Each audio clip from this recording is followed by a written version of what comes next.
Površine za igro najpogosteje razumemo kot otroška igrišča, ki so velikokrat ograjena, opremljena z igrali in podrejena standardom varnosti.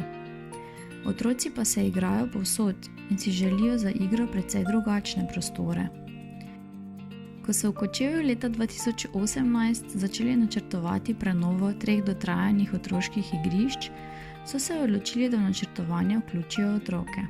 Na vsakem igrišču so izvedli delavnico z otroki, da bi prenovo čim bolj prilagodili njihovim željam in potrebam. Vključevanje otrok v načrtovanje prostora za igro privede do rešitev, ki vsebujejo predvsem različne naravne prvine, kot so drevesa in grmovje, pesek, voda in razgiban teren. Take ureditve so tudi cenovno ugodnejše in enostavnejše za vzdrževanje.